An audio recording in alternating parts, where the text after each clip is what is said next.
वालेकुम स्टूडेंट्स। आज हम जिस टॉपिक के बारे में बात करेंगे वो है थर्मोडायनामिक्स से रिलेटेड। थर्मोडायनामिक्स केमिस्ट्री का एक ऐसा चैप्टर है जिसमें हम ये स्टडी करते हैं कि जब भी दो रिएक्टेंट्स को आपस में मिलाया जाता है और उनको मिलाने से कोई भी प्रोडक्ट बनती है तो आया कि वो प्रोडक्ट बनती भी है या नहीं बनती, क्योंकि ज़रूरी नहीं है कि हम दो चीज़ों को आपस में मिलाएं और वो हमें जो है वो प्रोडक्ट भी दें। तो वो कौन सा क्राइटेरिया है जिसकी मदद से हम डिसाइड करते हैं कि आया ये रिएक्शन होगा या नहीं होगा। इस क्राइटेरिया को हम डिसाइड किस चैप्टर में करते हैं, थर्मोडायनेमिक्स में हम इसको डिसाइड करते हैं। थर्मोडायनेमिक्स में हम इस टॉपिक को डिस्कस करते हैं। बाकी तमाम चीज़ें तो बाद में आती हैं कि आया रिएक्शन जो है वो इसकी जो स्पीड है वो क्या होगी, या इस रिएक्शन के बनने के बाद जो प्रोडक्ट है वो कौन कौन सी होंगी, या बाकी की तमाम चीज़ें जो है वो बाद में आती हैं।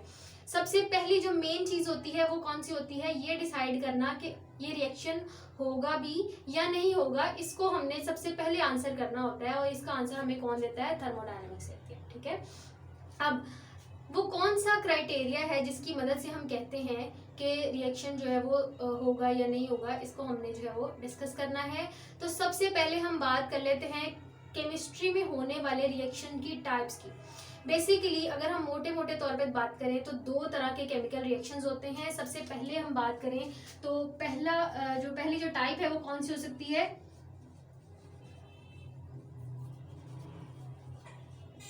Spontaneous reactions. स्पॉन्टेनियस रिएक्शंस ऐसे रिएक्शंस होते हैं, जैसे कि हमें पता है कि ऐसे रिएक्शंस जो कि खुद ब खुद हो जाते हैं, ऐसे रिएक्शंस को हम स्पॉन्टेनियस रिएक्शंस कहते हैं। मतलब हमें खुद से ऐसे रिएक्शंस को करवाना नहीं पड़ता, वो ऑटोमेटिकली उनके पास एनर्जी होती है और या वो खुद से हो जाते हैं नेचर में। ऐसे रिएक्शंस को हम स्पॉन्टेनियस रिएक्शन कहते हैं।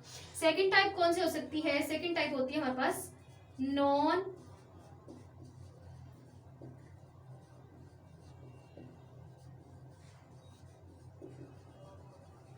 स्पॉन्टेनियस रिएक्शंस की। तो नॉन स्पॉन्टेनियस रिएक्शंस ऐसे रिएक्शंस होते हैं जिनको कि हमें खुद से एनर्जी देकर करवाना पड़ता है। ऐसे रिएक्शंस को हम नॉन स्पॉन्टेनियस रिएक्शन कहते हैं, जो कि खुद ब खुद नहीं हो सकते। ठीक है, तो यहाँ तक तो हमने सिर्फ ये देखा कि दो तरह के केमिकल रिएक्शंस होते हैं, एक स्पॉन्टेनियस एक नॉन स्पॉन्टेनियस। और जो स्पॉन्टेनियस होते हैं वो खुद ब खुद हो जाते हैं और जो नॉन स्पॉन्टेनियस होते हैं उन्हें हमें खुद करवाना पड़ता है। ठीक है, तो अब हमने इस पूरे चैप्टर में ये डिसाइड करना है कि वो कौन सा क्राइटेरिया है जिसकी मदद से हम ये डिसाइड करेंगे कि आया वो रिएक्शन स्पॉन्टेनियस है, वो खुद ब खुद होगा, या वो रिएक्शन नॉन स्पॉन्टेनियस है, हमें करवाना पड़ेगा। ठीक है, तो इसी चीज को डिस्कस करेंगे हम नेक्स्ट अपने लेक्चर्स में। और इसके लिए फिर हम डिफरेंट जो है वो फैक्टर्स देखेंगे और फिर उनकी जो है वो देखेंगे क्या लिमिटेशन है, क्या वो फैक्टर जो है वो पूरी तरह हमारे जो है वो स्पॉन्टेनियस और नॉन स्पॉन्टेनियस को डिसाइड कर पाता है या नहीं कर पाता, इसको हम डिस्कस करेंगे। तो सबसे पहला अगर हम फैक्टर देखें जिसकी मदद से हम डिसाइड कर सकते हैं कि रिएक्शन स्पॉन्टेनियस है या नहीं है, वो कौन सा है, वो हमारे पास आ जाता है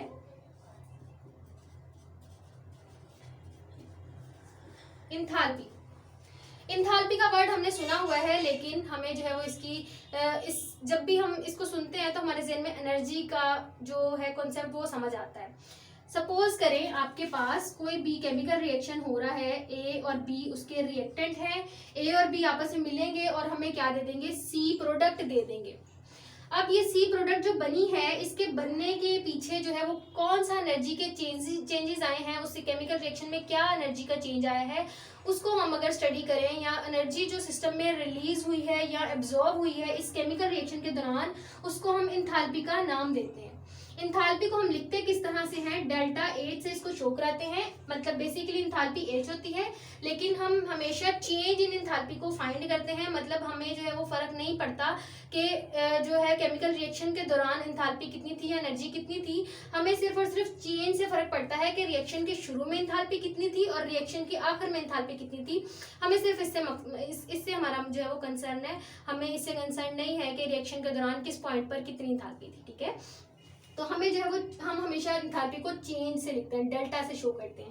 तो डेल्टा कब पॉजिटिव होगा और कब नेगेटिव होगा हमने ये डिसाइड करना है। अगर तो हमारे पास ए और बी दो रिएक्टेंट के मिलने की वजह से जो सी प्रोडक्ट बन रही है और इस केमिकल रिएक्शन के दौरान एनर्जी रिलीज हो रही है, तो इसका मतलब है कि वहां पर जो डेल्टा एच की वैल्यू होगी वो नेगेटिव होगी। मतलब सिस्टम की एनर्जी जो है वो कम हो रही है, वहां से निकल रही है, बाहर सराउंडिंग में जा रही है या हमें मिल रही है। सिस्टम की एनर्जी बेसिकली कम हो रही है, तो हम डेल्टा एच को शो करेंगे नेगेटिव साइन से।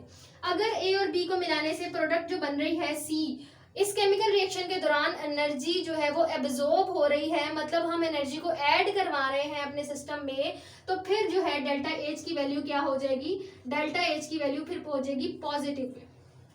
ठीक है, तो इसका मतलब है हम कह सकते हैं कि ये जो ऊपर वाला रिएक्शन है ये कौन सा हो सकता है, ये एक्सोथर्मिक रिएक्शन है। और ये जो नीचे वाला रिएक्शन है जब एनर्जी हमें देनी पड़ेगी, तो ये कौन सा रिएक्शन है, ये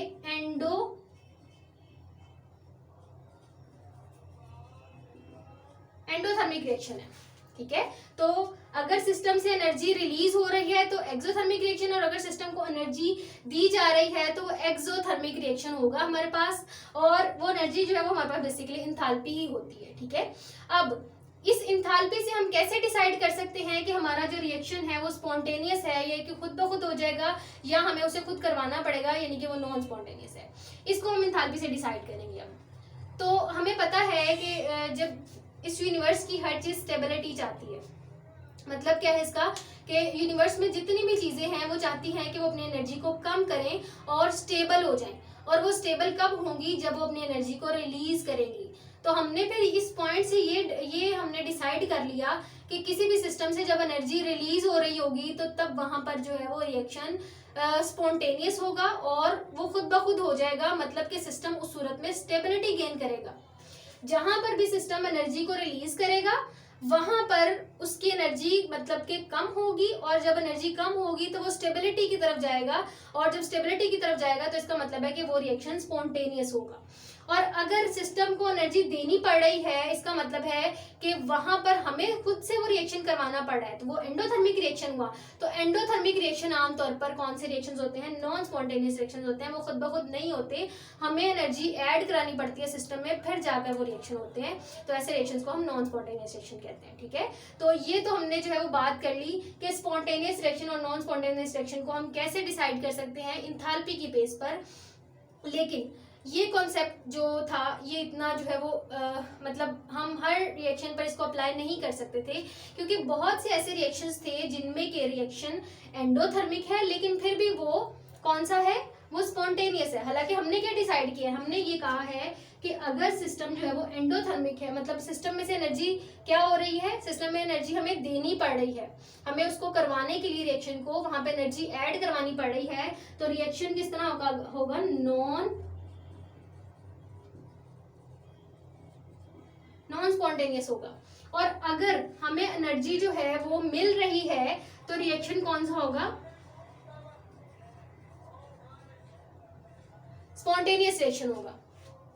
ठीक है, ये दो बातें हमने डिसाइड की हैं। लेकिन अगर हम एग्जांपल देखें आइस क्यूब की, आइस क्यूब को आप कहीं भी बाहर रख दें, एटमॉस्फेयर जो उसका मतलब जो भी एटमॉस्फेयर होगा, आइस क्यूब जो है वो क्या करेगा, वो अपने एटमॉस्फेयर से वो एनर्जी लेगा और एनर्जी लेने के बाद वो आइस से मेल्ट होकर वाटर में कन्वर्ट हो जाएगा। अब इस सूरत में यहाँ हो क्या रहा है, ये एनर्जी ले रहा है, एनर्जी लेने के बाद वो रिएक्शन कर रहा है, तो इसका मतलब है कि रिएक्शन कौन सा होगा,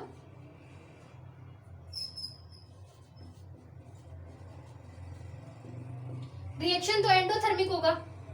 सिस्टम एनर्जी ले रहा है, आइस क्यूब एनर्जी ले रहा है और लेने के बाद वो कन्वर्ट हो रहा है वाटर में, तो इसका मतलब है कि फिर इस रिएक्शन को स्पॉन्टेनियस होना चाहिए, नॉन स्पॉन्टेनियस होना चाहिए।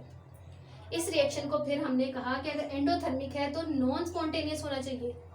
लेकिन कभी आपने देखा है कि आप खुद से बर्फ को पानी बनाते हैं, वो खुद से जो है वो हमें उसमें कोई रोल प्ले नहीं करना पड़ता। अगर हमने बर्फ को जो है कहीं पर रख दिया है तो वो खुद ब खुद ही जो है वो पानी में कन्वर्ट हो जाएगी। तो इसका मतलब है कि चाहे रिएक्शन ये बर्फ से पानी का बनना, ये रिएक्शन एंडोथर्मिक है, लेकिन ये स्पॉन्टेनियस रिएक्शन है, इसमें हमें कोई एनर्जी जो है वो देनी नहीं पड़ती, या हमें इसको खुद से करवाना नहीं पड़ता। एनर्जी तो ये सिस्टम सराउंडिंग से खुद ब खुद ले रहा है। तो रिएक्शन एंडोथर्मिक है, लेकिन आपके पास ये रिएक्शन है किस तरह का, ये आपके पास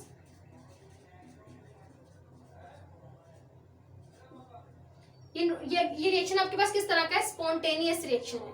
तो इसका मतलब है हम कह सकते हैं कि फिर जो इंथाल्पी का क्राइटेरिया था कि हमने कहा कि इंथाल्पी के बेस पर हम बता सकते हैं कि अगर किसी की इंथाल्पी जो है वो नेगेटिव होगी तो स्पॉन्टेनियस होगा, अगर उसकी इंथाल्पी पॉजिटिव होगी तो वो नॉन स्पॉन्टेनियस होगा। ये बात गलत होगी, क्योंकि आइस क्यूब की अगर बहुत सी और एग्जाम्पल है इस नेचर में जो कि मैं बताती हैं कि रिएक्शन वहां पर एंडोथर्मिक है और वो रिएक्शन स्पॉन्टेनियस है। तो इसका मतलब है बहुत से ऐसे रिएक्शंस ऐसे भी होंगे जो कि वहां पर एक्सोथर्मिक तो होंगे लेकिन वो नॉन स्पॉन्टेनियस होंगे। तो फिर ये इंथाल्पी जो है ये कोई क्राइटेरियन नहीं हुआ कि जिसकी मदद से हम बता सकते हैं कि रिएक्शन स्पॉन्टेनियस है या नहीं है, और फिर हमें जो है वो कुछ ना कुछ नया ढूंढना पड़ना था कि जिसकी मदद से हम ये बता सकते कि रिएक्शन स्पॉन्टेनियस होगा या नॉन स्पॉन्टेनियस होगा। और फिर हमने जो है वो थर्मोडायनेमिक्स में एक और टर्म को पकड़ा और उसकी मदद से हमने देखा कि हाँ अब हम जो है वो इसकी मदद से हम डिसाइड करेंगे कि रिएक्शन स्पॉन्टेनियस है या नॉन स्पॉन्टेनियस है। उसके बारे में हम नेक्स्ट लेक्चर में बात करेंगे और देखेंगे कि क्या वो फैक्टर या वो टर्म हमारे लिए या हमारी रिक्वायरमेंट को पूरा कर सकती है, कि उसकी बेस पर हम बता सकते हैं कि रिएक्शन स्पॉन्टेनियस होगा या नॉन स्पॉन्टेनियस होगा। और फिर उसके बाद हम नेक्स्ट मूव करेंगे गिब्स फ्री एनर्जी पे, जो कि हमारा मेन टॉपिक है, और नेक्स्ट लेक्चर में फिर हम इनकी बात करेंगे। ठीक है, थैंक यू।